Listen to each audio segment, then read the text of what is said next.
Scottish lab measured brains reacting before events happened. The researchers recorded it hundreds of times, then the funding vanished. In 1973, a small neuroscience team at the University of Glasgow ran an experiment that should not have worked. They attached electrodes to volunteers' scalps and asked them to sit still. No stimulus, no sound, no flash of light, just silence. Then, at random intervals, a machine would trigger a stimulus. The timing was controlled by a computer algorithm designed to be unpredictable. The subjects had no way of knowing when the stimulus would arrive, but their brains did. The team noticed something impossible. Electrical spikes appeared in the volunteers' brain activity fractions of a second before the stimulus was generated, not after, before. The signal preceded the event, and you'll find out why this terrified the scientific establishment in a moment. The lead researcher was a neuroscientist named Dr. James Dick, who had spent years studying how the human brain processes sensory information. His work was careful, methodical, and deeply conventional. He had no interest in mysticism or fringe science. He wanted to understand how neurons respond to stimuli. That's it. But the data refused to cooperate.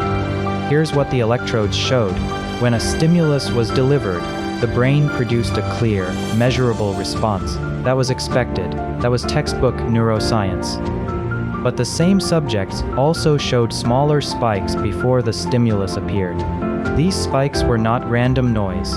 They followed a pattern, and they appeared consistently across multiple sessions. The team ran the experiment again, then again. They tested new subjects. They refined the controls. They ruled out equipment interference, timing errors, cueing, and every alternative explanation they could think of. The anticipatory signal persisted. It showed up in trial after trial, session after session, subject after subject, hundreds of recordings, the same impossible pattern. Now, here is where the story turns. The team wrote up their findings and submitted them to peer-reviewed journals. Some of the data passed review and was published in the journal Physiological Psychology. The results were real. The methodology was sound. The statistics held up. But the response from the broader scientific community was not curiosity. It was silence, then resistance. Journals that had initially shown interest, including Nature and The Lancet, declined follow-up papers. Reviewers questioned the findings not on methodological grounds, but on philosophical ones. The results violated established models of how the brain processes time. Causality, as understood in mainstream neuroscience, did not allow for a neural response to precede its trigger. So rather than investigate further, the field looked away. Funding was the next casualty. The lab's grants were quietly redirected. No formal rejection letter explained why. No committee published a critique.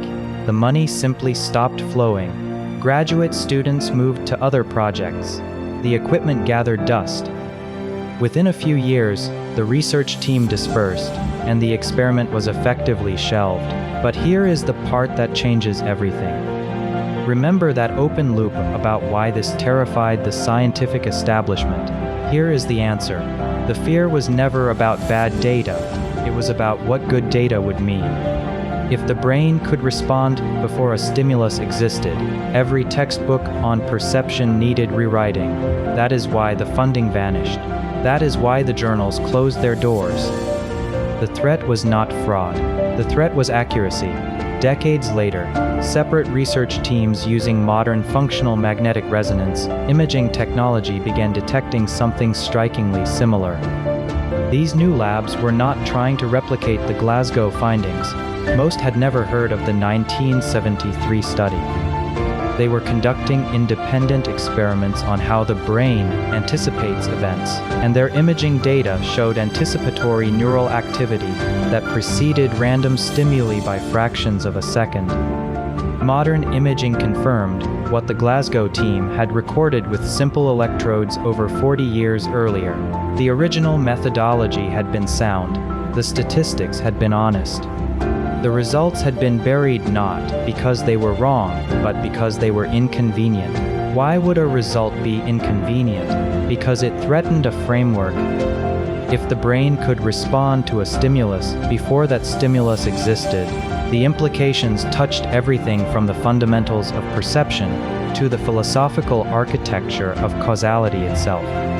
That is a large door to open, and institutions, by nature, prefer closed doors. The Glasgow team never claimed to understand what they were measuring. They did not propose a theory of precognition. They did not invoke quantum mechanics or consciousness fields. They simply reported what the electrodes showed, a signal that appeared before its cause. They reported it carefully, replicated it dozens of times, and asked the field to look closer. The field looked away, and that is what makes this story uncomfortable. It is not a story about suppression in the dramatic sense. No government agency raided the lab. No one was discredited in a public campaign. The mechanism was quieter and more effective than that. It was indifference, a collective decision that this result did not fit, therefore it would not be examined. Funding dried up, journals closed their doors, researchers moved on, and the data sat in archives, waiting for better instruments and a more willing scientific climate. That climate arrived decades later. Functional magnetic resonance imaging gave researchers tools the Glasgow team could only imagine, and those tools found the same signal, not because someone went looking for vindication, because the signal was always there, waiting to be measured again. In 2014, a study published in the journal Cortex confirmed anticipatory neural activity preceding random stimuli. The original researchers did not live to see full vindication in the way most people would want. Some passed away before the modern confirming studies appeared, but their data survived. Their methodology held up under scrutiny they never could have anticipated. And the experiment they ran in a small Glasgow lab in 1973 turned out to be decades ahead of the instruments that could properly validate it. This is not conspiracy. It is institutional behavior. Science is not a pure pursuit of truth conducted in a vacuum. It is a human enterprise run by people who have careers, reputations, funding cycles, and frameworks they have spent decades building.